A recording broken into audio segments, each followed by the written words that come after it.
मान लो हमारे पास 1 करोड़ रुपए है, हमारा व्यू है, हमको 10 साल में इसको ग्रो करना है। तो उस टाइम पे उसका क्या अप्रोच होना चाहिए? निफ्टी को देखोगे, उसके सीएजीआर के हाँ। हिसाब से देखोगे, हर 7-8 साल में आपका पोर्टफोलियो डबल होगा। तो मेजर फैक्टर्स क्या होते हैं एक प्रॉफिटेबल इन्वेस्टर या एक प्रॉफिटेबल ट्रेडर बनने के लिए? मार्केट में एक कोट होता है, जब भी आप डाउट में होते हो ना, जूम आउट करो। कि मार्केट आ सकता है नीचे 20,000 के नीचे, बट जब ये 20,000 के नीचे आके अपना कंसोलिडेट करके जब ऊपर जाएगा तो उसके बाद कभी 20,000 वापस नहीं देखेगा। ये मतलब थंबनेल ही अच्छा है। अगर आपकी लाइफ में आपके पास डिसिप्लिन नहीं है, आप टाइम पे उठ नहीं पा रहे, आप टाइम पे काम नहीं करते, आप बेसिकली लेट सोते हो, आपका कोई शेड्यूल नहीं है, हाँ। अगर आप वर्कआउट नहीं करते कुछ, आपका लाइफ में अगर डिसिप्लिन नहीं है तो आप मार्केट में डिसिप्लिन आने नहीं वाला। तो जब डिप आ रही होती है तो हमको किस अप्रोच के साथ बाइंग करनी चाहिए और कितनी कितनी अपने कैपिटल को इंट्रोड्यूस करना चाहिए? जब डिप आती है ना, हाँ। उसके बाद जब रिबाउंड होता है ना, सबसे पहले जो टेक्निकली साउंड स्टॉक्स होते हैं, ये तो नहीं करोगे ना जाके कि मैं को ना लूं और मैं जाके 1 करोड़ रुपए के ऑप्शन बाय कर रहा हूँ एक ही साइड। वो जो प्रॉफिट जनरेट होता है उसके साथ हमें क्या करना चाहिए? दो ऑप्शन होते हैं, एक होता है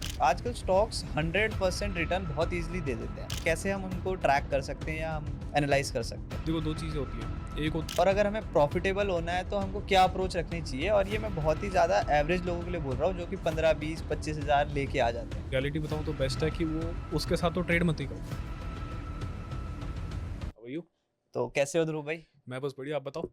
ऑल गुड। तो जैसे आपने बहुत सारे स्टूडेंट्स को ट्रेन किया होगा, सबको सिखाया भी होगा, तो मेजर फैक्टर्स क्या होते हैं एक प्रॉफिटेबल इन्वेस्टर या एक प्रॉफिटेबल ट्रेडर बनने के लिए? प्रॉफिटेबल इन्वेस्टमेंट की बात करो तो सबसे इजी पार्ट होता है कि लोगों में पेशेंस नहीं होती। ओके।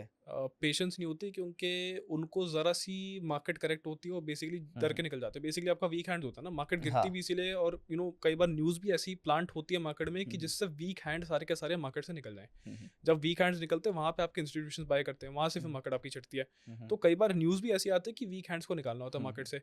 अब आज भी आप देखोगे क्या हुआ, अदानी वाले हाँ। सारे सारे सब स्टॉक्स में गिरे। देखो, हाँ। गिराएंगे, बट आपके भैया कि वीक हैंड्स को निकाल देंगे, जिनको वीक हैंड्स है वो निकल जाएंगे, बाकी आप आराम से बैठे रहेंगे, बिकॉज हाँ। एंड ऑफ द डे आपकी बाइंग तो आनी ही है स्टॉक्स में। हाँ। ध्यान से देखोगे एसीसी और सारे स्टॉक्स आपके उसी पे बैठे हुए हैं, सपोर्ट पे बैठे हुए हैं, हाँ। हाँ। तो वहां से बाइंग तो आनी है इसमें जल्दी से। हम्म। बट होता यह है कि एक होती है पेशेंस। हम्म। मार्केट में कोट होता है, जब भी आप डाउट में होते हो ना, जूम आउट करो। हम्म। अगर आप इन्वेस्टमेंट से डाउट में हो ना, हाँ। जूम आउट करो। जूम आउट करके देखोगे, 1 साल का चार्ट देखो, हाँ। 10 साल में देखो, 10 साल में क्या हुआ, आपको दिखेगा हमेशा ऊपर ही गया। हाँ। आप छोटे टाइम पे वॉलेटिलिटी झेल लो, 2 साल 3 साल भी झेल लो, but end of the day आप पैसे कमा के जाओगे हाँ। अगर आप अच्छे स्टॉक्स क्वालिटी फंडामेंटल वाले होल्ड करके छोड़ रहे हो। अब ये चीज होती है कि रिटर्न और सीएजीआर जो कैलकुलेट होता है उसमें उसको थोड़ा सा डिफरेंशिएट कर सकते हो, डिपेंडिंग कि आपने कब इन्वेस्टमेंट की। हाँ। अगर आपने एक अच्छे लेवल पे इन्वेस्टमेंट की, आपको टेक्निकल एनालिसिस ये सब चीज़ें आती हैं और वो सब चीज़ चल, बॉटम तो आप कभी पकड़ ही नहीं सकते। हाँ। बट अगर आपने एक अच्छे लेवल पे लिए, वहाँ पे आपका रिटर्न डिफरेंशिएट होता है। वरना लॉन्ग रन में बैठोगे आप 8-10 साल 15 साल, तो वहाँ पे आप कमाओगे ही कमाओगे। बट एक शिफ्ट होता है 8-10 साल में, एक शिफ्ट होता है हाँ। कि हर 8-10 साल में आपकी नई कंपनीज आती हैं और पुरानी कंपनी थोड़ा स्लो डाउन होती स्लो है, डाउन हो जाती क्योंकि है। हर चीज़ में कंपटीशन आपका बढ़ता है। हाँ। जब आपका कंपटीशन बढ़ता है, नई कंपनी जो आ रही होती है वो भी कई बार अच्छी परफॉर्म करती हैं, कई बार पुरानी कंपनीज भी फेज आउट हो जाती हैं। हाँ। हाँ। तो एक पोर्टफोलियो अगर आप बड़ा होल्ड करके बैठते हो, आपको हर 6-6 8-8 साल में एक डिसीजन लेना होता है कि मेरे को ये चीज़ आगे होल्ड करनी है या इसका मेरे को कंपेटिटर में जाना है, मेरे को स्विच करना है, या मेरे को इंडस्ट्री चेंज करनी है। अगर आप बड़ी होल्डिंग होती है तो आपको उस तरीके से भी सोचना होता है कि अगर मेरा साइक्लिकल चेंज हो रहा है मार्केट में, बड़ा वाला प्रॉपर एक चेंज हो रहा है, हाँ। तो हर 6 साल 8 साल 10 साल में मेरे को कहीं अपनी मेजर होल्डिंग भी अगर चेंज करनी है, उसको निकाल के थोड़ा सा आपको कोई नई मेजर होल्डिंग बनानी है जिसमें मेरे को ग्रोथ पोटेंशियल बहुत लग रहा है इस कंपनी में। आगे जाके आपके न्यू एज जो स्टार्टअप्स हैं, वो भी सारे के सारे लिस्ट होंगे। जैसे जैसे वो भी आपके प्रॉफिटेबल होंगे, वो भी आपके ग्रो करेंगे। तो एंड ऑफ डे आपको पता है कि वहाँ पे भी एक अपॉर्चुनिटी है आपके पास। स्टार्टिंग में ठीक है, अभी जिस तरीके से मार्केट चलती है, जिस तरीके से आपकी इकोनॉमी चल रही है, वहाँ पे ठीक है कि कई ये सारे प्रॉफिटेबल होने में किसी को टाइम लगेगा, किसी को नहीं लगेगा, बट जब वो करके सस्टेन होंगे तो वो ऑब्वियसली वहाँ पे ग्रोथ आपकी बहुत ज़्यादा होगी इन स्टॉक्स के अंदर। तो होती है पेशेंस, होती है पहले कि लोगों पर पेशेंस नहीं होती है, डिसिप्लिन फैक्टर होता है, डिसिप्लिन सबसे इंपॉर्टेंट होता है। और अगर आपकी लाइफ में आपके पास डिसिप्लिन नहीं है, आप टाइम पे उठ नहीं पा रहे, आप टाइम पे काम नहीं करते, आप बेसिकली लेट सोते हो, आपका कोई शेड्यूल नहीं है, अगर आप वर्कआउट नहीं करते कुछ, आपका लाइफ में अगर डिसिप्लिन नहीं है तो आपको मार्केट में डिसिप्लिन आने नहीं वाला। क्योंकि आप यहाँ पे बैठ के फिर आप रूल्स कुछ भी बनाओगे, बड़ा फॉलो नहीं करोगे उसको। लाइफ में अगर आपके पास रूल्स है और गोल है, अगर आप उसको फॉलो कर रहे हो तो भी आप यहाँ पे फॉलो कर पाओगे। अगर आप वहाँ पे फॉलो नहीं कर रहे, अपनी जिंदगी में फॉलो नहीं कर रहे, तो उसके एक एस्पेक्ट के अंदर क्या करोगे एंड ऑफ द डे। तो डिसिप्लिन की बात होती है, पेशेंस की बात होती है, एक हर्ड मेंटालिटी होती है कि न्यूज़ में जो स्टॉक आ रहा है, जो सामने वाले ने बोला हम उसी में जाएंगे और कुछ हमको पता ही नहीं है। हाँ, अगर किसी ने रेलवे बोला हम सारा का सारा रेलवे में चले जाएंगे, बिल्कुल जब पीक पे हम तब घुसेंगे। हम्म, तो कई बार ऐसे भी होता है कि टीवी में आपके स्टॉक्स आते हैं जो आपकी वॉलेटिलिटी, आपका जो लिक्विडिटी होती है, हाँ, लिक्विडिटी ग्रैबर की तरह आते हैं हाँ, कि इन लोगों को एग्जिट करना होता है इसलिए आपको बाय हाँ, करा देंगे। सही बात है। सो ये चीज़ भी आपको देखनी होती है कि आप फंस तो नहीं रहे हर्ड हम्म, मेंटालिटी के अंदर जाके। हम्म, तो फॉलो नहीं करना होता है, हम्म, खुद का भी दिमाग लगाओ। हम्म, तो ये सब चीज़ें होती हैं इन्वेस्टमेंट के हिसाब से। हाँ, ट्रेडिंग में थोड़ा और कॉम्प्लेक्स हो जाता है। ट्रेडिंग में हाँ, डिपेंड करता है कि आप इंट्राडे कर रहे हो, स्विंग हाँ, कर रहे हो, पोजिशनल हाँ, कर रहे हो, कैलेंडर्स कर रहे हो, रेशियो कर रहे हो, हम्म, चीज़ें बहुत होती हैं। हम्म, बट इन सारी चीज़ों के अंदर भी आपको देखना होता है। अगर इंट्राडे कर रहे हो तो डिसिप्लिन वहाँ पे भी आता है, पेशेंस वहाँ पे भी आती है, क्योंकि अगर आप लेके बैठोगे हो सकता है आपकी मूव घंटे बाद आए, हो सकता है आपकी 2 घंटे बाद आए, अगर आप डायरेक्शनल ट्रेडर हो। हम्म, प्रेफरेबली लॉन्ग टर्म के अंदर नॉन डायरेक्शनल बेटर होता है। हाँ, नॉन डायरेक्शनल इसलिए बेटर होता है क्योंकि आप स्केलेबल होता है काफ़ी ज़्यादा। अच्छा, अगर आप ऑप्शन बाइंग कर रहे हो, ऑप्शन सेलिंग कर रहे हो, ऑप्शन बाइंग आप एक लेवल तक स्केल कर लोगे। हाँ, आप कैपिटल कितनी कर लोगे स्केल, 20 लाख 30 लाख 40 लाख तक कर लोगे मैक्स। हम्म, बट आप उसके ऊपर आप ये तो नहीं करोगे ना जाके कि यार मैं को ना लूँ और मैं जाके 1 करोड़ रुपए के ऑप्शन बाय कर रहा हूँ एक ही साइड।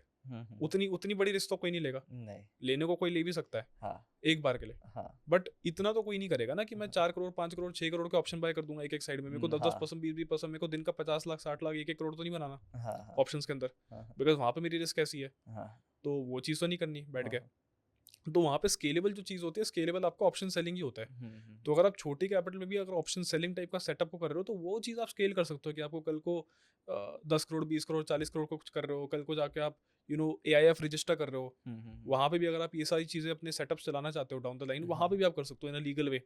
अगर आपको खुद के कैपिटल पे करना है वो भी कर सकते हो, हाँ, अगर आपको मैनेज करना है AIF के अंदर आप वो भी कर सकते हो। हाँ, बाकी नए नए प्रोडक्ट्स भी आते रहते हैं, सेबी का आते रहते हैं, हर थोड़े थोड़े टाइम में आते रहते हैं। हाँ, अब यहाँ पे और भी चीज़ें होंगी जो लॉन्च होंगी, हाँ, और प्रोडक्ट्स फॉर HNIs के अंदर आएगा जिसमें आपके डेरिवेटिव्स भी अलाउड होंगे। हम्म, उसके अंदर भी आपकी एक अपॉर्चुनिटी है अगर आप रजिस्टर्ड एक सिस्टम के अंदर हो, हाँ, तो आपको ये सारी चीज़ें दिखती हैं। ओके, तो वही है कि आपको थोड़ी बेसिक स्किल्स तो आपकी होनी चाहिए 2-3, बट उसके हाँ, साथ ये भी है कि ट्रेडिंग और इन्वेस्टिंग एक कंटिन्यूस जर्नी होती है। हाँ, आपको ये पता होना चाहिए कि आपको ये नहीं लगना चाहिए कभी कि मेरे को सब आता है। हाँ, आपको सब कुछ आता होगा, कोई और बैठा होगा जिसको आपसे ज़्यादा आता होगा। हाँ, तो ये भी थोड़ा सा ध्यान रखना होता है कि जिस दिन आपने सोच लिया कि मुझे सब कुछ आता है उस दिन आपका खत्म है, हाँ, वहां से सही आपका नीचे डाउनफॉल शुरू होता है। बात, हाँ, कई चीज़ें नहीं भी होती हैं, कई चीज़ें होती है कि यार बीच में स्टार्टिंग में आप नहीं करते, बट फिर अब 3 साल 4 साल पहले जैसे मैंने ऑर्डर फ्लो सीखा, वहाँ पे आप काम आ रहा है काफ़ी ज़्यादा। हाँ, उस टाइम पे आप टाइम बेस देखते हो, आप काफ़ी सारी नई नई चीज़ें देखते हो, टाइम बेस हाँ, देखते हो, मोमेंटम देखते हो, और मीन रिवर्जन स्ट्रैटेजीज देखते हो। ये सारी की सारी फिर आपके एल्गो सेटअप्स में आ जाता है। तो इस तरीके से आपकी हर चीज़ कुछ ना कुछ काम आती है। तो सीखते रहो और उसको इम्प्लीमेंट करते रहो। इवन तो उसको लाइव इम्प्लीमेंट नहीं करे, बट उसको ट्राई करो कि इससे मैं क्या कर सकता हूँ और बेटर क्या कर सकता हूँ। तो जैसे हम देख रहे हैं कि मार्केट अभी करेक्ट हो रहा है, अच्छा खासा मार्केट करेक्ट हो चुका है, आज भी बैंक निफ्टी 1%, निफ्टी 1% गिरा ही था। तो आपको क्या लगता है कि निफ्टी में 20,000 टूटेगा? यार देखो, and of the day prediction सबसे बेकार चीज़ होती है। हाँ, ठीक है, तो अब यहाँ पे 20,000 टूटेगा नहीं टूटेगा इस पे तो हाँ या ना बोलना तो बेकार है। हाँ, and of the day best ये होता है कि जब भी आपको लगता है ना मार्केट गिरने वाली होती है, हाँ, हाँ, वहाँ पे अपना पोर्टफोलियो हेज कर लो। ओके, पोर्टफोलियो हेज करते हो आप कॉन्ट्रैक्ट साइज के हिसाब से, ईयर एंड पुट्स कॉल्स उसके अंदर घुस जाते हो, उस तरीके से बना सकते हो। जब आपको एग्जिट करना आप सिंथेटिक एग्जिट कर सकते हो। तो मैं तो ये करके बैठा हूँ, यहाँ से अगर मार्केट यहाँ से 15,000 भी आगे फर्क नहीं पड़ेगा, हाँ, वो वाली बात है। वहाँ पे फिर आप इसको बुक करके और क्वांटिटी लेकर आराम से बैठो। जब हाँ, मार्केट वापस 26,000 आएगी तो आपकी क्वांटिटी तो वैसी बढ़ जाएगी ना। तो जितना आपके लोग वापस जीरो पे आएंगे, हाँ, आप वहाँ पे तो आप पहले ही बैठे हो ऊपर। पहले, हाँ, तो एंड ऑफ द डे होता है कि मार्केट को ये प्रिडिक्ट नहीं करना कि मार्केट जाएगी किधर। हाँ, आपको इन्वेस्टेड रहना है लॉन्ग टाइम के लिए, और बिल्कुल लॉन्ग टर्म के लिए बैठना है। हाँ, प्लस अगर आपको लगता है कि मार्केट यहाँ पे करेक्शन होगी, हम्म, बेसिकली जैसे लोग कहते हैं कि यार यहाँ पे आपकी थोड़ी वीकनेस आएगी हाँ, हाँ, या मार्केट थोड़ी करेक्ट होगी। अब करेक्ट में हाँ, आपको ये तो है कि आप एक साइकिल होता है, 6-8 साल में एक बार क्रैश आता है छोटा मोटा। हाँ, हाँ, आपको पता है अगर 20 में आ गया तो हो सकता है भाई 25-26 में कुछ आ जाए, एक छोटा मोटा अच्छा खासा करेक्शन आ जाए, या 27 में कुछ भी आए।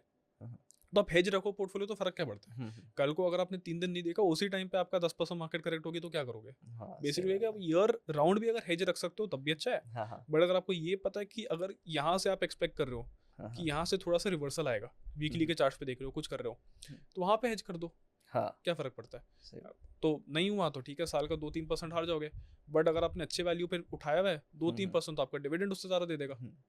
क्योंकि डिविडेंड भी आप स्टार्ट करोगे कई स्टेज में आपको 1% की यील्ड मिलेगी, हाँ हाँ जैसे जैसे वो बढ़ता रहेंगे वो यील्ड सेम रहती है, तो बेसिकली हम्म, आपका वही इन्वेस्टमेंट वैल्यू के हिसाब से 2%, 3%, 4% आपका डिविडेंड बढ़ जाता है। हाँ हाँ तो कई बार आपका वो डिविडेंड कवर कर देता है मेजोरिटी केस में। अब मेरे केस में तो सारा डिविडेंड कवर करने के बाद भी फर्क नहीं पड़ता, क्योंकि उसके बाद भी आप डिविडेंड बचेगा आपके पास अगर सारा हाँ उड़ भी गया। हाँ हाँ बट जैसे मार्केट गिर रही है 26,000 से अगर हेज है तो गिर रही है तो गिरने दो, अब फर्क ही नहीं पड़ता, क्योंकि अब यहाँ से जब भी जाके लगेगा कि अब यहाँ पे बुलिश मोमेंटम वापस आएगा और बिल्कुल स्ट्रेंथ आने वाली है मार्केट में, फिर वहाँ पे जाके एग्जिट कर सकते हो, वहाँ पे हाँ जाके क्वांटिटी ऐड कर सकते हो। तो ऐसी करके चीज़ें बहुत आपको तरीके मिल जाते हैं, हाँ ये सभी आपको एक्सपेरिमेंटेशन करके मिल जाता है। जैसे ये भी तरीका हमने सोचा था, काफ़ी सारा एक्सपेरिमेंट करके मिल गया, हाँ उसको एक्चुअली इंप्लीमेंट भी कर रहे हो on a good size portfolio, तो वो चीज़ें भी आप कर सकते हो। अच्छा। तो as a SEBI registered analyst तो आपका क्या कहना है कि अब मार्केट जिस स्टेज पे है, तो आपकी तो कुछ एनालिसिस होगी कि आपने कुछ प्लान किया होगा, तो उसमें आपको क्या दिखता है चार्ट्स पे? चार्ट्स पे मेजोरिटी आप देखोगे तो आपको ये दिखता है कि यार वीकनेस तो है।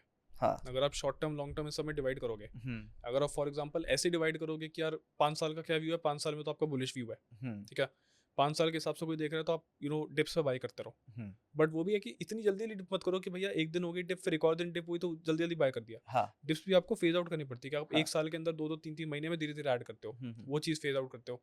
हम्म, अगर आप शॉर्ट टर्म देखते हो, शॉर्ट टर्म आपको ये पता है कि अगले साल जैन तक तो आपका अंडर प्रेशर तो रहना ही है, कंफर्म्ड है वो तो, बिकॉज वहाँ पे इवन तो आपकी स्मॉल बाउंस बैक भी आ जाए, बट आपको ये पता है कि वो अंडर प्रेशर आपकी मार्केट थोड़ी सी रहेगी, बिकॉज जितने सारे आपके पॉलिटिकल जियो पॉलिटिकल इंस्टेबिलिटीज चल रही हैं, जो भी आपके एफआईज इनफ्लोज आउटफ्लो चल रहे हैं, और आपको ये भी दिख रहा है कि मार्केट में थोड़ी चीज़ें होती है, अगर आपका कमोडिटीज बढ़ती हैं प्लस आपका डॉलर इंडेक्स बढ़ता है, हाँ आपकी मार्केट्स यहाँ पे करेक्ट होती हैं, दोनों हाँ का थोड़ा हाँ सा इन्वर्स रिलेशन होता है। अब जैसे कल आपकी महाराष्ट्र की हॉलीडे थी, हाँ तो वोटिंग के चक्कर में हाँ आपको ये पता था कि सेम डे पे आपका गोल्ड ऊपर चढ़ा है अच्छा हाँ खासा, हाँ और आपकी डीएक्सवाई आपका ऊपर चढ़ा है। हाँ अगर ये दोनों आपके ऊपर चढ़ते हैं, आपको पता है कि यहाँ से आपका आउटफ्लो होएगा, क्योंकि सारा का सारा आपका फॉरेक्स और कमोडिटीज में जा रहा जा रहा है है, हाँ मार्केट से ही आउटफ्लो होता है। हाँ अगर यहाँ पे आपकी बॉन्ड डील्स भी हिलती हैं, उसके हिसाब से आपको पता है कि यार उसमें क्या होएगा कि आपका सेफर एसेट में लोग जाते हैं।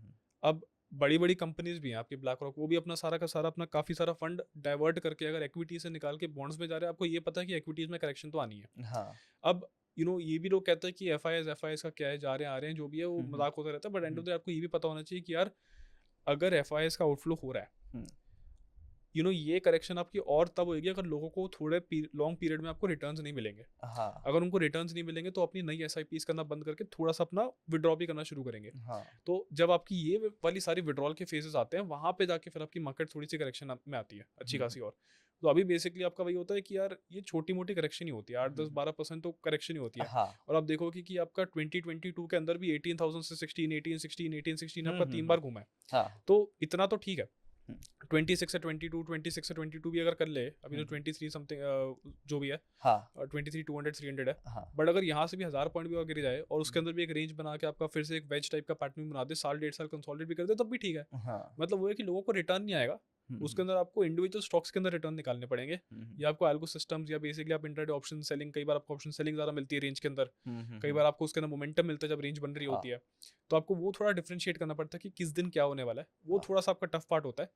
बट उसके अलावा यहाँ पे भी आप आराम से नेविगेट कर सकते हो, मतलब आप एक बार कर चुके तो कर लोगे। हाँ तो मतलब हम अब कह सकते हैं कि जो बुल रन चल रहा था 2-2.5 सालों से वो अब रुक गया है।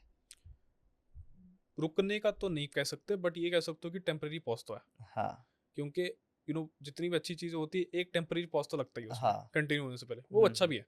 हाँ क्योंकि अगर आप इसको चलाते रहोगे तो एंड में फिर आपकी जब करेक्शन आती है वो बहुत स्ट्रांग आती है। हाँ तो अगर आपका पॉज लग रहा है अभी तो गुड है, तो मतलब हेल्दी है ये। हेल्दी है, लगना भी चाहिए। हाँ मतलब एंड ऑफ द डे आप ये देखो, इलेक्शन के बाद भी आपको 22,000, उसके बाद भी रुकी नहीं, आपको 26 अगर क्रॉस कर गया, हाँ हाँ 25 में मैंने सोचा कि चलो हेज कर लेते हैं यहाँ पे, हाँ नीचे आया निकाल दिया, बट उसके बाद भी 26 पहुंच गई, हाँ हाँ 26 पे भी हेज किया, वो वाला चीज़ चल गई। तो ये है कि करेक्शन तो मतलब वही है कि ड्यू थोड़ी तो थी, बिकॉज आपकी मार्केट सारी की सारी बहुत ओवर स्ट्रेच हो गई थी, और इतनी ओवर स्ट्रेचिंग लॉन्ग टर्म में अच्छी नहीं होती, बिकॉज हाँ। जितनी ज़्यादा आप स्ट्रेच करते हो उतनी ज़्यादा आपकी फॉल होती है, हाँ और जो लोग आपका बिल्कुल टॉप पे आ रहे होते हैं उनको सबसे ज़्यादा पेन होती है। हाँ।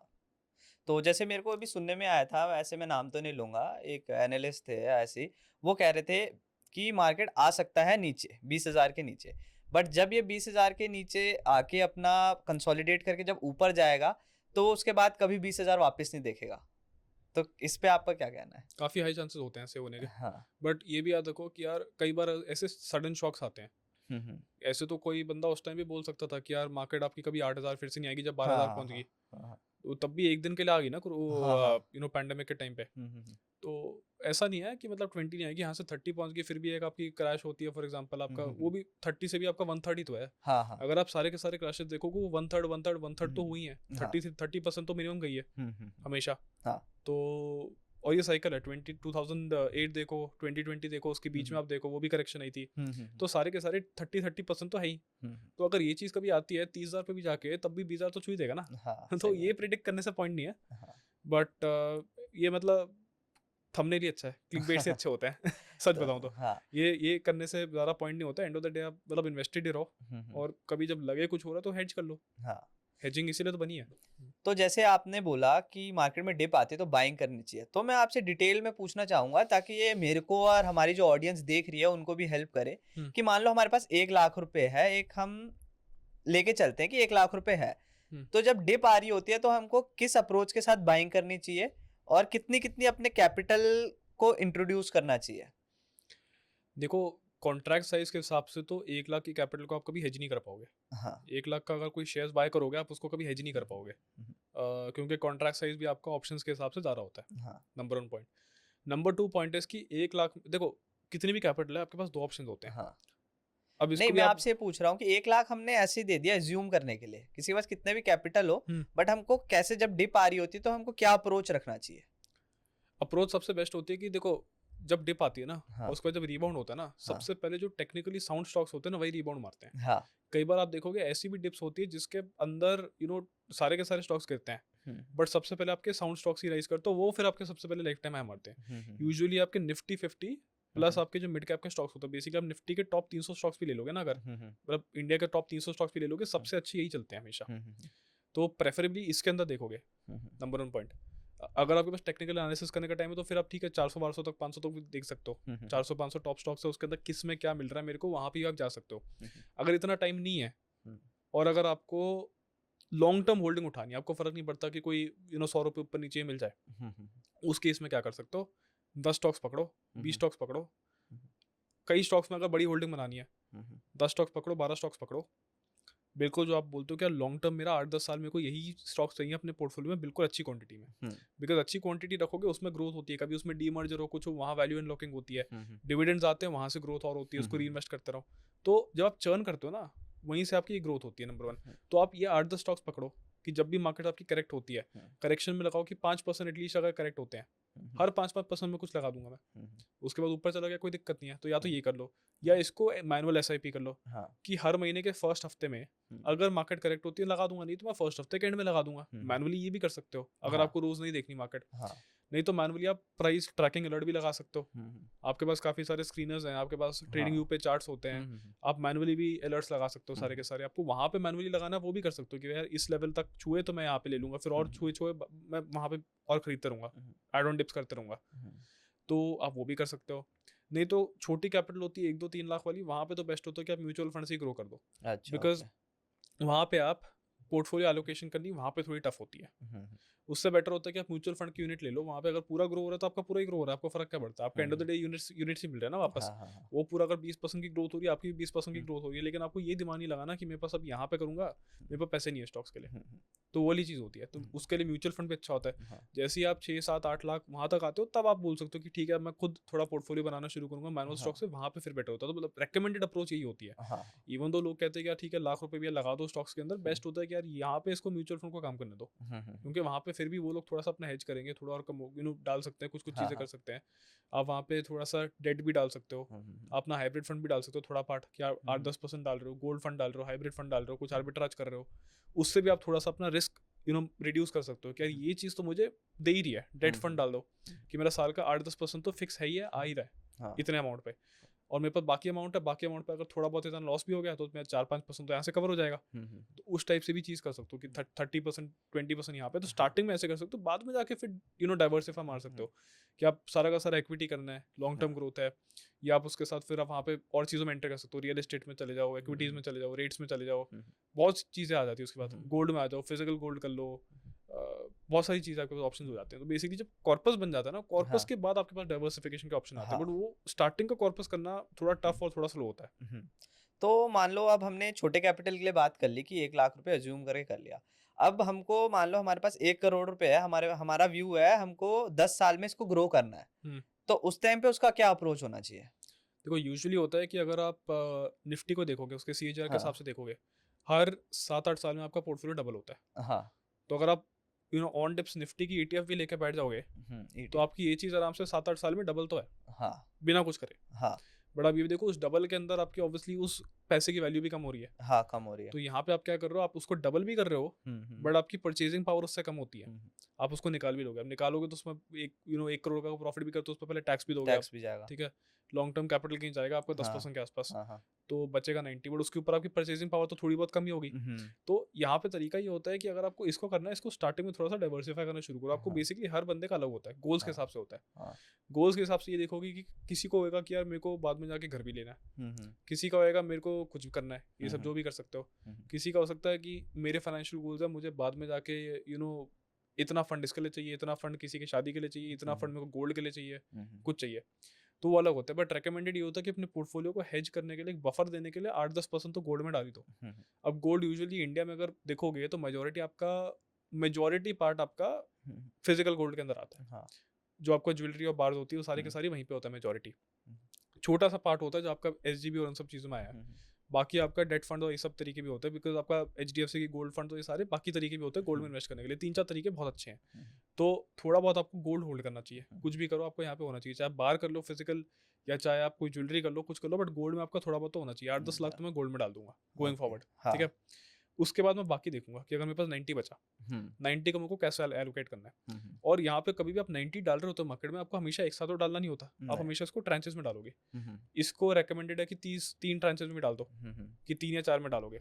90 को पूरा ऑप्शन होता है कि आप, एक ऑप्शन होता है कि आप थोड़ा सा उसके अंदर से भी आप अपना जो आपकी मंथली नीड्स होती है उसको पैसिव इनकम बना दो। ओके।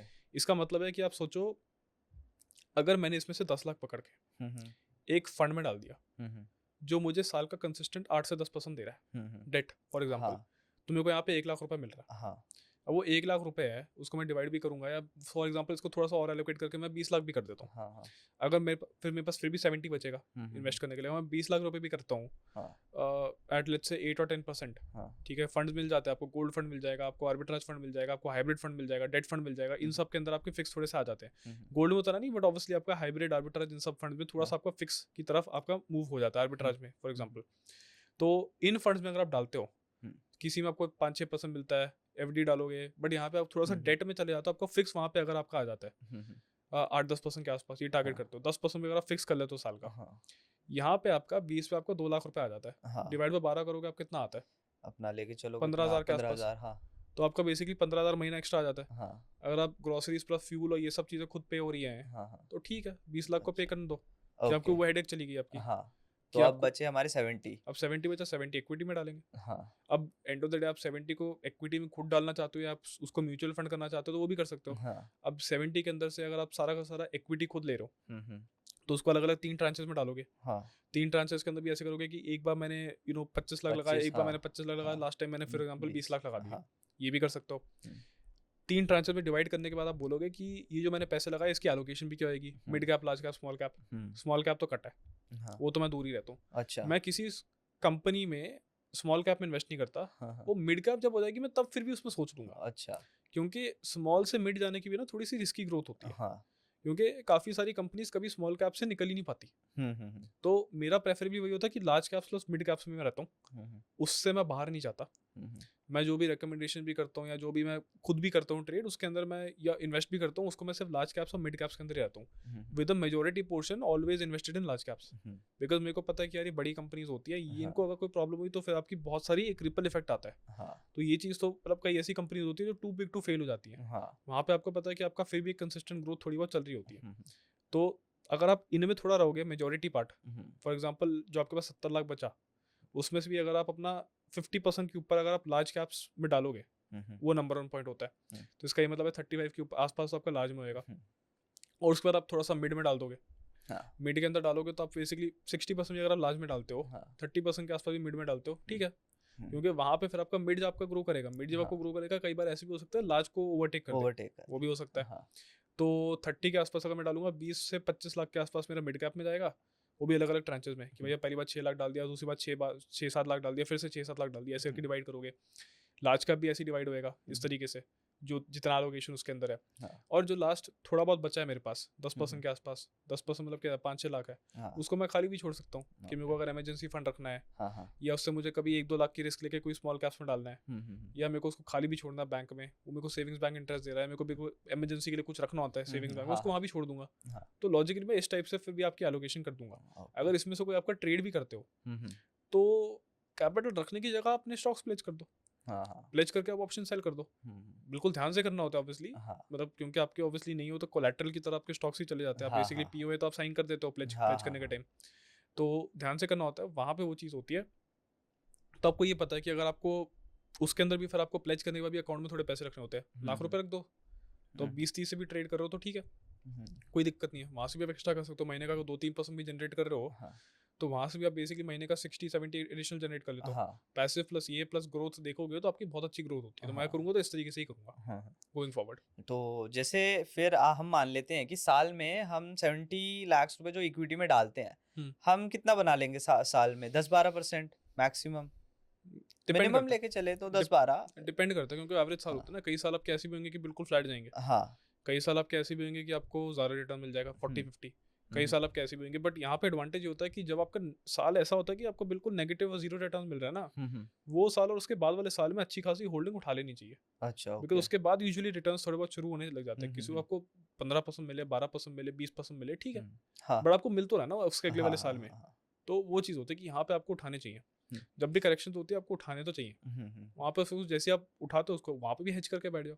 हाँ, तो वही मैं पूछ रहा था, जैसे मान लो कि जितना भी रिटर्न हमारा बना तो उस टाइम पे हमारा जो रिटर्न आता है उस वो जो प्रॉफिट जनरेट होता है उसके साथ हमें क्या करना चाहिए?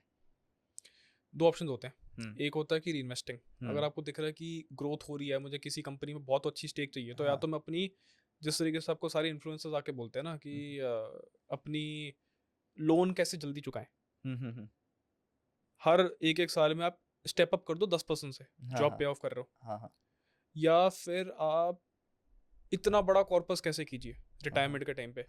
उसमें भी क्या होता है कि आप साल में अपनी साल के एंड में अपनी SIP को 10% स्टेप अप कर दो। तो एक ऑप्शन होता है कि जो आपके रिटर्न जनरेट हो रहे हैं उससे आप स्टेप अप कर दो वापस, क्योंकि अगर आपका लाइफस्टाइल सेम मेंटेन हो रहा है तो आप स्टेप अप भी कर सकते हो, वो एक ऑप्शन होता है। दूसरा ऑप्शन होता है कि यार उसको सेव कर लो कि बल्क में को कहीं पे डालना है, या तीसरा ऑप्शन होता है उसको डाइवर्सिफाई कर लो, कि आप डाउन पेमेंट कर रहे हो, कहीं पे आपको रियल एस्टेट करना है, कुछ करना है, वहाँ पे कर लो, उसके बाद उसको ऑटोमेटिकली यहाँ पे थोड़ा पे ऑफ करना है तो थोड़ा रेंट को पे ऑफ करना है तो थोड़ा इसको पे ऑफ करना है, तो चीज़ें आप घुमा सकते हो। तो इस तरीके से आपको ऑप्शन बहुत होते हैं। तो ये 3-4 टॉप ऑप्शन ही होते हैं, जिसके आगे तो मैं नहीं जाता। मतलब मोर और लेस वही है कि आपको एसेट से जो जनरेट हो रहा है उसको उड़ाने की जगह उससे एक और एसेट बनाओ, बिकॉज फिर आपको फिर से पे करेगा। जब आपकी एक सब्सटैंशियल लेवल पे आ जाता है, जब आपका लाइफस्टाइल थोड़ा अपग्रेड होता है, फिर आपको पता है कि आप थोड़ा सा आप थोड़ी कर सकते हो। तो पहले तो यही करना होता है, पहले तो एसेट्स को बिल्ड करो, एसेट से जो आ रहा है उसको भी एसेट बिल्ड करो। हाँ, जैसे मैं ये पूछ रहा था, अगर हमको वो 1 करोड़ को ग्रो करना है तो उस चीज में हमें क्या करना चाहिए? अब देखो, कुछ ना करोगे, ये वाली चीज लगाओगे 6-7 साल में आपका एक तो दो वैसे ही हो जाएगा। बट अगर री इन्वेस्टिंग और ये सब करोगे, ये आपका 1 का 2 सीधा 3.5-4 में भी हो जाएगा। तो आप अपना टाइम कम लाते हो। 1 का 2 तो होगा, बट आप उसके किस तरीके से करते हो, अगर आप खाली छोड़ दोगे तो अलग बात है, 6-7 साल में हो जाएगा, 8 साल में हो जाएगा। थोड़ी सी मेहनत करोगे, चर्निंग करोगे, ध्यान से करोगे, तो आपको वो बेसिकली 3-4 साल में हो जाएगा। फिर आपके पास 3-4 साल में 2 आएगा, 2 को फिर से 3-4 साल में करोगे, वहाँ पे 4 बैठोगे। जितने आप बिना कुछ करे, बिना मेहनत करे, आप 1 से 2 पहुंच रहे थे, मेहनत करके आप सेम टाइम में 7-8 साल में आप 1 का 4 पहुंच जाओगे। तो इस तरीके से मतलब वही थिंकिंग है कि आप जब कर सकते हो तो कर लो, अगर है टाइम तो कर लो। तो जैसे हम स्टॉक्स में इन्वेस्ट करते हैं, तो जैसे आपने तो काफ़ी टाइम से मार्केट देखा, आपको अब काफ़ी ज़्यादा नॉलेज भी है, तो हमको कोई मिड कैप स्टॉक में अगर इन्वेस्ट करना हो तो हमको क्या-क्या चीज़ें देखनी चाहिए? और अगर हमको एक लार्ज कैप जो ब्लू चिप स्टॉक्स होते हैं, उन पे इन्वेस्ट करना होता है, तो हमें उस टाइम पे क्या-क्या देखनी चाहिए? देखो, एक तरीका होता है, अगर आपको मिड कैप और लार्ज कैप्स में अंडर वैल्यूड स्टॉक्स की लिस्ट निकालनी है, करंट जो लिस्टेड कंपनीज उसके अंदर कौन सी हैं। तो एक तरीका होता है कि आप सेल्स ग्रोथ देखो, और आप अर्निंग्स ग्रोथ देखो। 2 चीज़ें होती हैं, सेल्स ग्रोथ और अर्निंग्स ग्रोथ। अगर ये दोनों आपके बढ़ रहे हैं, बट आपका शेयर प्राइस मूव नहीं कर रहा, हर ईयर या क्वार्टरली? हर ईयर, हाँ, मोर और लेस। ईयर भी नहीं करोगे आप, बेसिकली 6-8 महीने के अंदर भी देखते हो हाँ, कि आपका 2 क्वार्टर 3 क्वार्टर निकले, आपकी सेल्स तो इंक्रीज हो रही है कंसिस्टेंटली, आपकी सेल्स ग्रोथ हो रही है हाँ, 8-10% हो रही है। हाँ, आपकी प्रॉफिट ग्रोथ भी अगर फॉर एग्जांपल बोलो साल की 6-7-8%, 8%, 10% बढ़े जा रही है, 2-3 साल से अगर स्टॉक ने परफॉर्म नहीं किया, उस पर ध्यान रख लो, बिकॉज वो स्टॉक आपका बिल्कुल शुरू हो जाता है कभी भी चलना। कई बार आपको ऐसे एग्जांपल भी मिलेंगे। कई बार आपको ऐसे भी होता है कि आप मिड कैप्स के अंदर स्विंग्स लेते हो, तो आपको टेक्निकल होता है कि आप ट्रेंड लाइन बना रहे हो, सपोर्ट्स पे आ रहा है, रेजिस्टेंस ब्रेकआउट हो रहा है, कुछ हो रहा है, तो आप उस तरीके से स्विंग्स ले सकते हो। अगर वो स्विंग्स बिल्कुल चलती रहती है, अच्छी होती रहती है, तो आपको इन्वेस्टमेंट कई बार आपकी स्विंग्स भी बन जाती है। एक ये भी होता है। तीसरा होता है कि जब फिल्टर आउट करके स्टॉक्स लेते हो, थोड़ा सा फंडामेंटली साउंड होने चाहिए कि यार इसका कैश रिजर्व अच्छा होता है, डेट टू एक्विटी रेशो आप देखोगे, बहुत सारे रेशियोज होते हैं, पी रेशो वी रेशो तो फर्क नहीं पड़ता, क्योंकि कई स्टॉक्स आपके ओवर वैल्यू के साथ आपके चलते ही रहते हैं। अगर उसकी ग्रोथ इतनी तेज होती है, वो आपका ओवर वैल्यूड पी ही चलेगा, इंडस्ट्री कंपैरिजन के हिसाब से आपको ओवर वैल्यू ही चलेगा, और वहाँ से चलती रहेगा, और वो स्टेबल होएगा उसी स्टॉक उसी लेवल के आसपास, और वहाँ से उसका ऑटोमेटिकली पी एडजस्ट हो जाता है। हाँ, तो ये सब चीज़ें भी होती हैं।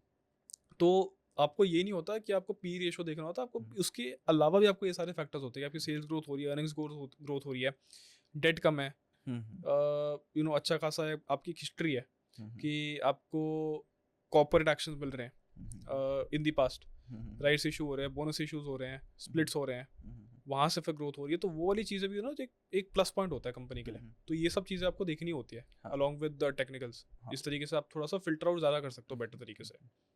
तो किस टाइप के स्टॉक्स होते हैं? जैसे बहुत सारे स्टॉक्स आजकल मैं देख भी रहा था, आजकल स्टॉक्स 100% रिटर्न बहुत ईज़िली दे देते हैं।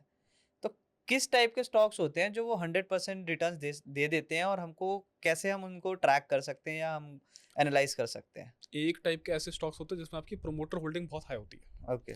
क्योंकि उसमें देखो 2 चीज़ें होती हैं। एक होता है आपकी प्रोमोटर होल्डिंग, एक होती है आपका जो FIs DIs होल्ड कर रहे होते हैं, हाँ, एक आपका UHNIs ये सब होल्ड कर रहे होते हैं, हाँ, जिसको हाँ, NIs भी कह सकते हो, हाँ। एक आपका रिटेल का पोर्शन भी होता है। ये सब जो चीज़ आपकी फ्रीली ट्रेडेबल होती है मार्केट में, उसको आप फ्लोट कहते हो। हाँ, ओके। तो जिन कंपनीज में फ्लोट कम होता है, एक तो वो फिगर आउट कर लो हाँ, कि जिसमें प्रोमोटर होल्डिंग अच्छी खासी होती है, मतलब हाँ, 50% के ऊपर एटलीस्ट, हाँ, कि उसमें बाकी सारा फ्लोट कम है, मतलब बेसिकली आपका मेजोरिटी, मतलब 60-40 भी ले लो, 70-30 भी ले लो, मतलब हाँ। कम से कम वो तो ठीक है, अच्छी बात है।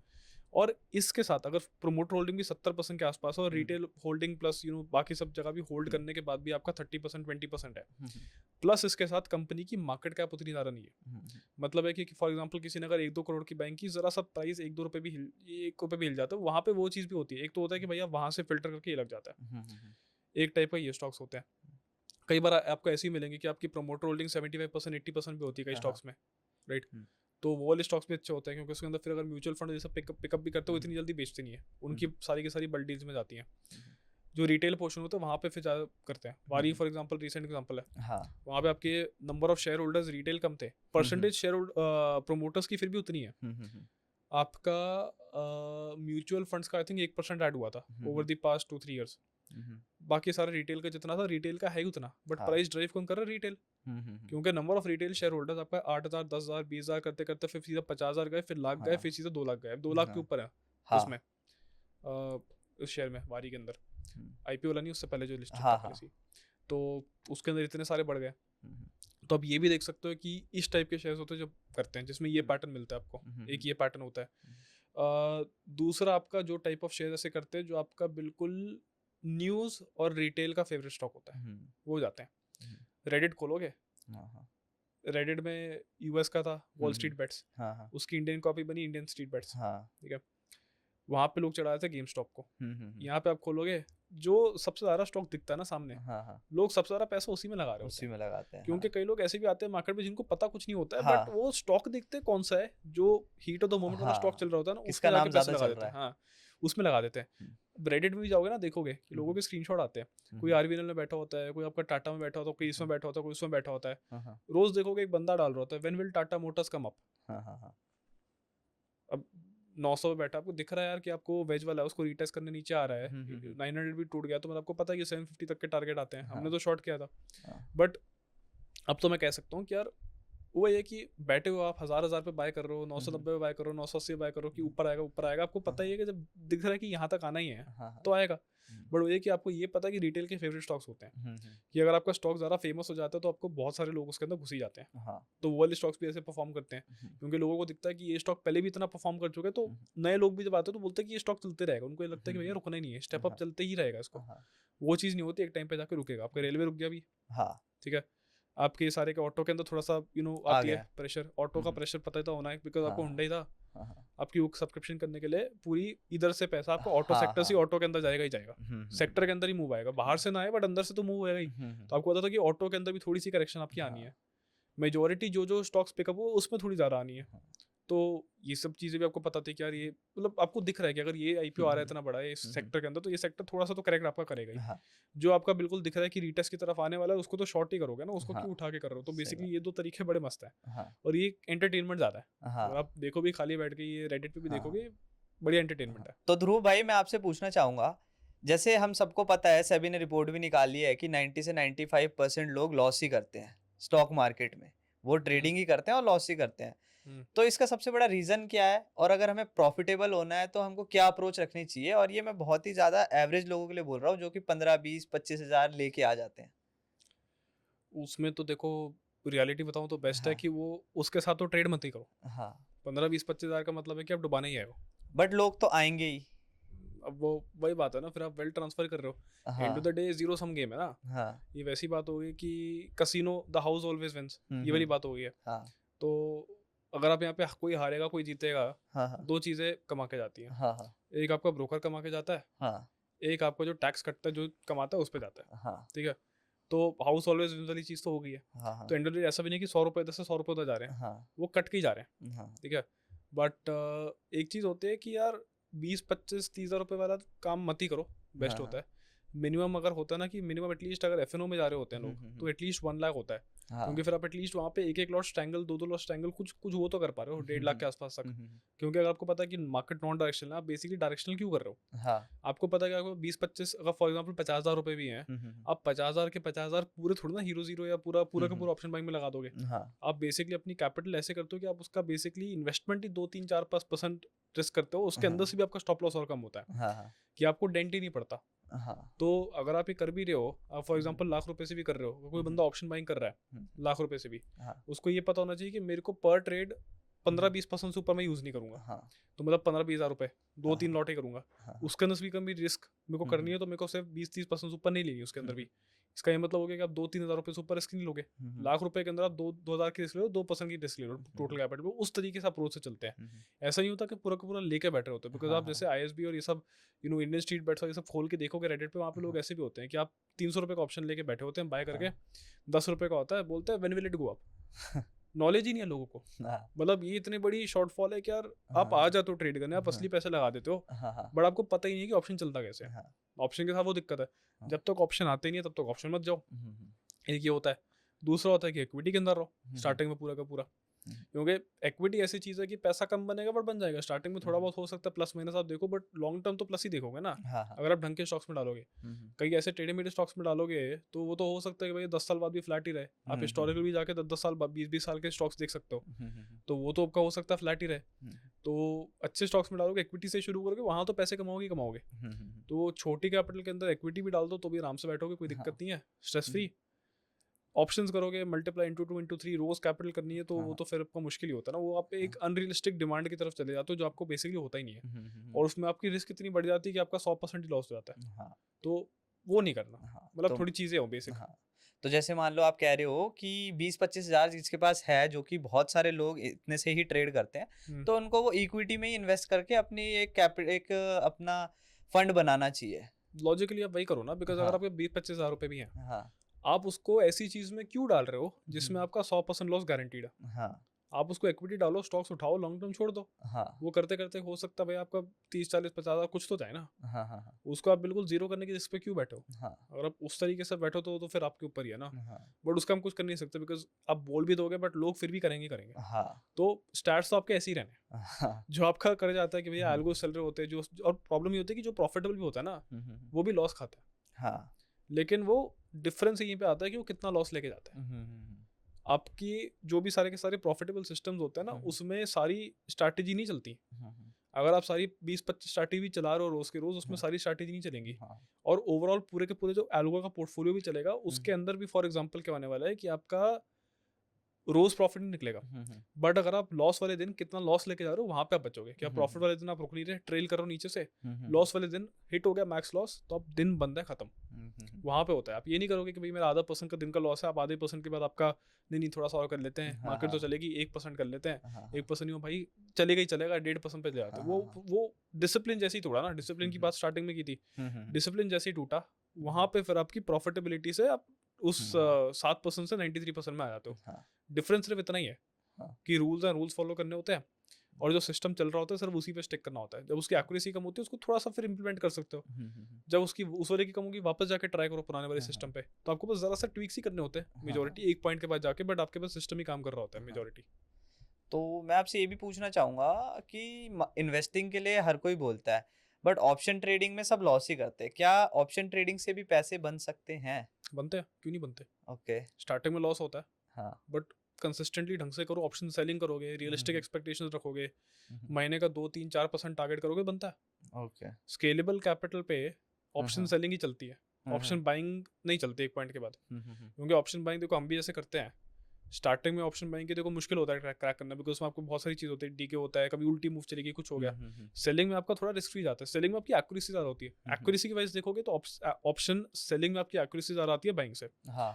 अब जैसे आई थिंक हमारी बात भी हो रही थी, आपको बताया था कि हम सिस्टम पे बना रहे थे पूरा बैठ के उस टाइम पे, कि हम जैसे मोमेंटम सारा गामा स्पाइक कैप्चर करने हैं सारे के सारे, तो वो चीज़ हमने इंप्लीमेंट किया, बढ़िया जा रहा है। तो हो सकता है हम थोड़ा सा डाइवर्सिफाई उधर भी चले जाएं, बट एक लिमिट तक ही करेंगे ना। आप ये थोड़ी ना करोगे कि अगर ये बढ़िया चल रहा है तुम सारा का सारा उसमें डाल देंगे, बिकॉज आप जिस दिन सारा का सारा डालोगे उसी दिन आपको छोटा सा लॉस जाके आपका 10-20% का हिट लगेगा, वो तो करना नहीं है कभी। तो एंड ऑफ द डे वही है कि स्केलेबल चीज़ ऑप्शन सेलिंग होती है, वही करो। अगर उसको 2-3-4% महीना भी कर रहे हो कोई दिक्कत नहीं है, कई बार ऐसे महीने भी आएंगे कि फ्लैट जाएगा, बट पूरे साल में भी मैं तो उतना ही टारगेट करता हूँ, 20-25% के बीच में कर लो, उससे ऊपर नहीं करना। उससे ऊपर कई बार ऐसे अच्छे साल भी गए ऑप्शन सेलिंग के अंदर कि 35-40% भी आपने क्रॉस किया है, बट उतना है कि 20 से 25 की रियलिस्टिक एक्सपेक्टेशन है, उससे ऊपर कुछ नहीं है, सिंपल। तो जैसे सेबी आजकल हमको देखने में आ रहा है कि सेबी स्ट्रिक्ट हो रही है काफी ज्यादा, होनी भी चाहिए। तो इसका रीजन क्या है और इसका इम्पैक्ट क्या पड़ सकता है मार्केट में अब?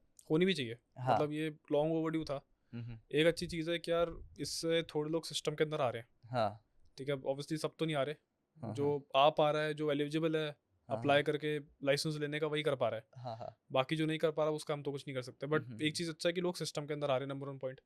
नंबर 2 इसकी सारा का सारा अनरेगुलेटेड एंटिटीज आपकी निकल रही हैं, जो आपके लीगल रूल्स हैं कि आप अनरजिस्टर्ड एडवाइजरी नहीं करोगे, तो लोग फिर भी करते हैं। पेनल्टी होनी चाहिए, फाइन होनी चाहिए, सब कुछ होना चाहिए, सेबी का एक्शन होना चाहिए 100%। उसके बाद जो लोग रेगुलेटेड हैं वो करेंगे तो ठीक है, बिकॉज आपने लाइसेंस लिया हुआ है, आप लाइसेंस के साथ कर सकते हो, कुछ भी कर सकते हो, कि जो आपको लाइसेंस मिला है, जो आपके लाइसेंस के अंदर है वो आप चीज़ें कर सकते हो, उस पर आप ग्रो कर सकते हो। तो लाइसेंस के अंदर ही करना चाहिए, बट एक्शन होना चाहिए, बिकॉज आपके ना यार अगर आप अनरेगुलेटेड चीज़ें देखोगे, जहाँ पे अनरेगुलेशन होती है ना, रेगुलेशन नहीं होती है, वहाँ पे एक चीज़ की बर्थ होती है, फ्रॉड। वही होता है मेजर कि आप 10,000 रुपए दो हमारे को, हम मनी डबलर है, हम आपको 30,000 रुपए वापस करेंगे। वो स्क्रीनशॉट देखेंगे सबने कि 10-20,000 रुपए इसने पे किया, अब रिटर्न आपने 30,000 पे किया, बंदा 10,000 पे करता है, फिर उसको ब्लॉक कर देते हैं। लेकिन लोग बिलीव करते हैं इसमें, स्टूपिड बात वो है। मेरे नाम पे भी ऐसे ही चलते थे, अच्छा, बीच में कोई फेक अकाउंट बना दे, कोई कुछ कर दे किसी के नाम पे, क्योंकि यार गुडविल होती है। अब इसमें ऐसे भी होता है कि आपका सेबी का लाइसेंस नंबर है, वो जो फेक अकाउंट बन रहा है वो बंदा आपका सेबी का लाइसेंस नंबर भी लगा देगा सामने। ये भी चीज़ है, उससे कुछ मत करो, उससे बात करो कहाँ पेमेंट करनी है, यूपीआई आईडी लो, रिपोर्ट करो, भाई ये मेरा लाइसेंस का मिसयूज कर रहा है, ये सब चीज़ें कर रहा है, तो आपकी वो चीज़ भी कम हो जाती है आपकी। ये क्योंकि एंड ऑफ द डे ये आप आईपीसी उन सब चीज़ों के अंदर भी कर सकते हो ना, ये मिस रिप्रेजेंटेशन होगी आपकी पूरी। तो आपके नाम पे कोई कर रहा है, मिस रिप्रेजेंटेशन है, ठीक है। कोई अनरेगुलेटेड कर रहा है, वो वैसे ही लॉ कर रहा है, तो मतलब end of the day regulated ही चलेगा। आप 1.5 साल 1.5 साल 2 साल में देखो सारी की सारी क्लीनिंग होएगी, सारा रेगुलेटेड ही होएगा। जो भी अनरेगुलेटेड बैठ के एडवाइस भी देते हैं ना, वो सब भी अपने आप ही कम हो जाएगा। वो शिफ्ट आने वाला है मार्केट में, आने वाला है। तो क्या क्या मेजर रेगुलेशंस है, जो कि मान लो कि कोई रजिस्टर्ड एनालिस्ट नहीं है, तो रेगुलेशंस क्या क्या है कि आप क्या नहीं कर सकते, क्या कर सकते हो? ज़्यादा इतनी नहीं है, क्योंकि स्टार्टिंग में लोगों को लगता है कि क्या रेगुलेशन है, बट कंप्लाई करना इतना मुश्किल नहीं है, ईजी है। तो एक चीज़ होती है फ्रंट रनिंग, बैक रनिंग। कि आप जो ट्रेड्स दे रहे हो हाँ आप हाँ उसमें खुद ही पोजीशन लेके बैठे हो, आप खुद भी आर्टिफिशियली प्राइस मैनिपुलेट कर रहे हाँ हो हाँ हाँ कि अगर आपके क्लाइंट्स बहुत ज़्यादा है, हाँ एक वो हाँ, चीज़ होती है। तो आपने पहले से पोजीशन बना ली हो। हाँ, वो चीज़ होती है। हाँ तो उसके लिए एक रूल है कि हाँ आप 30 दिन पहले और 5 दिन बाद वो सेम चीज़ नहीं कर सकते। हाँ हाँ हाँ चाहे इक्विटी की ट्रेड हो, चाहे ऑप्शंस की ट्रेड हो, सेम हाँ कॉन्ट्रैक्ट हो, आप उन हाँ सब चीज़ों में सेम चीज़ आपकी नहीं होनी चाहिए। हाँ हाँ, 30 दिन पहले, 5 दिन बाद। अच्छा। अगर आप क्लाइंट को कुछ दे रहे हो, तो वो सेम चीज़ आपके अकाउंट में नहीं हो सकती। सिंपल, व्हिच इज़ ओके, क्योंकि लॉजिकल रूल है। मैनिपुलेट हो जाता है। क्योंकि आपके पास पावर होती है, जैसे आप ग्रो कर देते हो ना हाँ लाइसेंस के हाँ बाद, आपके पास पावर होती है कि यार आप 10,000 लोग आपके पास हैं, हाँ आप हाँ उनसे सब प्राइस बढ़वा दो पहले हाँ बाय करके। हाँ तो वो सब चीज़ें सही भी हैं, हाँ वो होनी भी चाहिए। हाँ हाँ तो ऐसे रूल्स हैं। हाँ फिर आपके पास और रूल्स होते हैं कि आपको कंप्लाइंसेस सबमिट करनी होती हैं, हम्म, विच इज़ ऑल्सो गुड। आप जो एडवर्टाइजिंग करो, एडवर्टाइजिंग अप्रूवल होते हैं, काफ़ी सारी अच्छी अच्छी चीज़ें होती हैं जो होना चाहिए। हाँ, उसके बाद डिस्क्लेमर्स अच्छे हैं। अनरेगुलेटेड लोगों के पास डिस्क्लेमर नहीं होते, वो वैसे ही अगर उसमें से आधा बंदा फ्रॉड ही कर रहा है, वो वैसे ही फ्रॉड कर रहा है। रेगुलेटेड के अंदर भी डिस्क्लेमर्स होते हैं कि इन्वेस्टमेंट और security market risk, past performances are not a guarantee of future performance. क्योंकि लोग ऐसे भी होते हैं, अट्रैक्ट किससे होते हैं, पास्ट परफॉर्मेंस से होते हैं। ये अगर इस बंदे ने कल अच्छी कॉल दी तो ये आज भी अच्छी कॉल देगा, बट जो बंदा फिर इस तरीके से आता है ना इस सिस्टम के अंदर, हाँ हाँ वो फिर सामने वाले को तो गाली भी देता है। और ये बेसिकली मिस सेलिंग होगी, हाँ क्योंकि आप खुद को ही मिस सेल कर रहे हो कि मेरी कल एक अच्छी गई है तो मेरी आज भी हाँ अच्छी आएगी, तो तुम आज मेरे को पैसे दे के आओ। हाँ हाँ तो वो प्रमोशन भी नहीं होती। हाँ जो लोग ये भी प्रमोशन कर रहे हैं, इसमें बेसिकली थोड़ा ग्रे एरिया भी है, क्योंकि इसमें जो हाँ हाँ रेगुलेटेड लोग हैं, कई लोग वो भी ऐसे कर रहे हैं। हाँ नहीं हाँ करना चाहिए, क्योंकि वो तो फिर फॉलो नहीं कर रहे।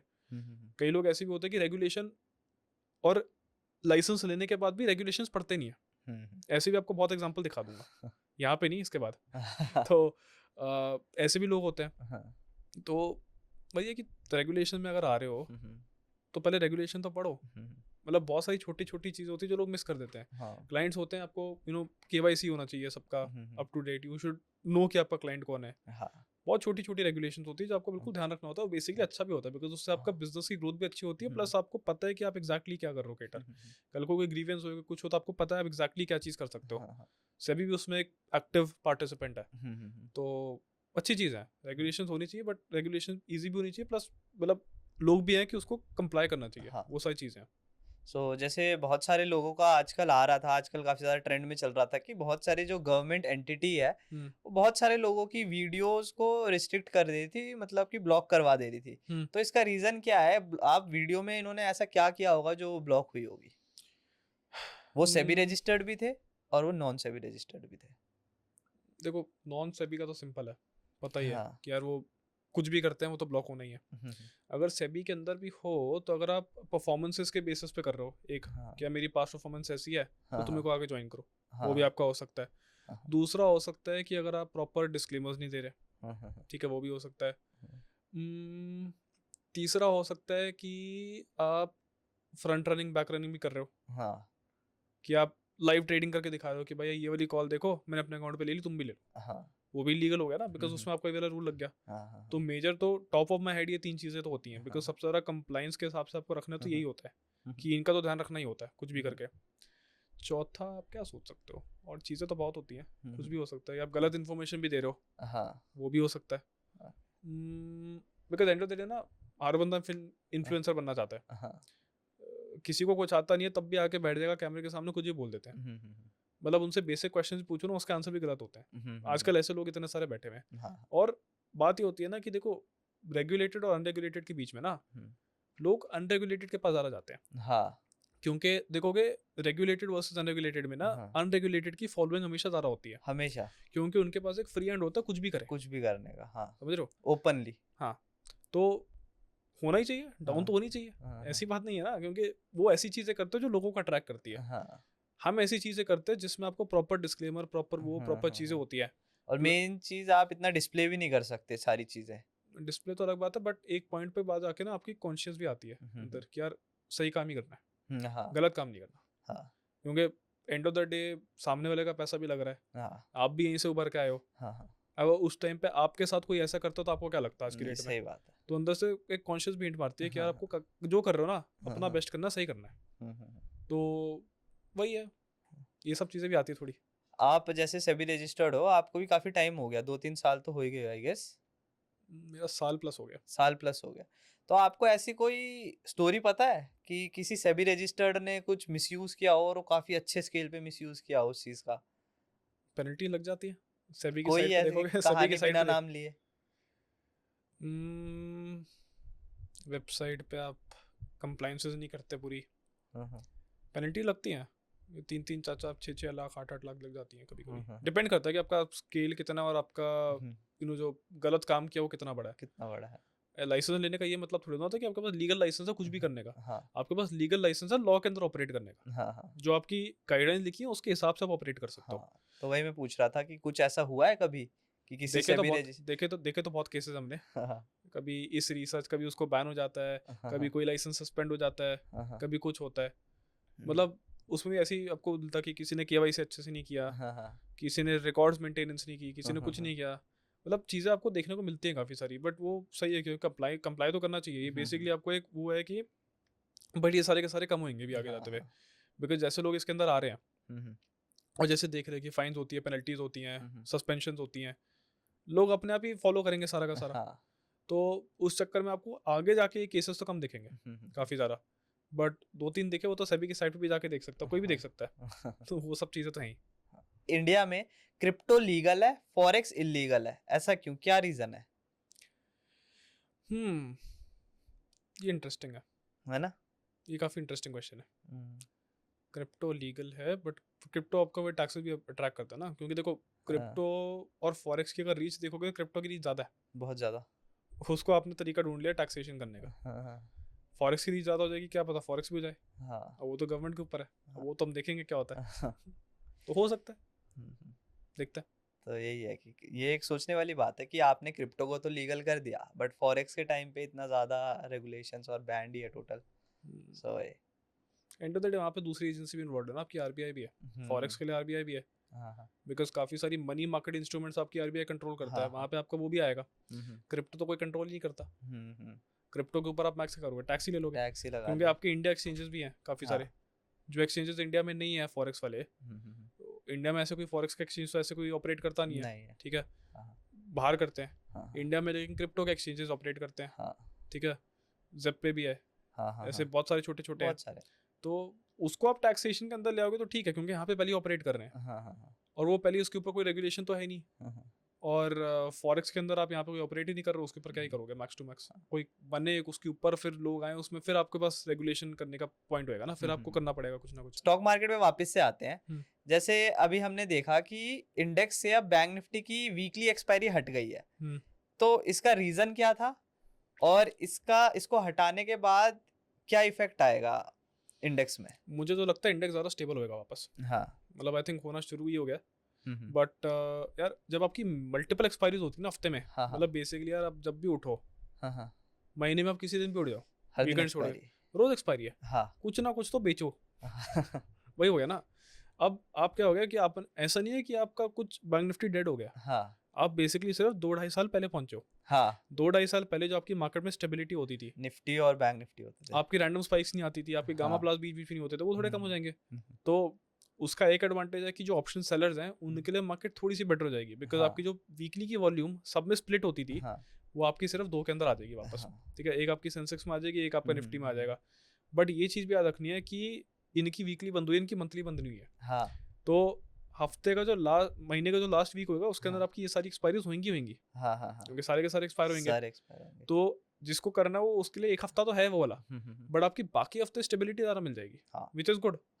तो लॉजिकली अच्छा ही है, क्योंकि एक पॉइंट पे जाके आपको ज़्यादा हो जाता है कि अब रोज की रोज एक्सपायरी, रोज गुड मॉर्निंग होती है, रोज एक्सपायरी, चलो आज कौन सी एक्सपायरी, कल कौन सी एक्सपायरी, परसों एक्सपायरी, सारी की सारी वॉल्यूम वहीं पे शिफ्ट होती है।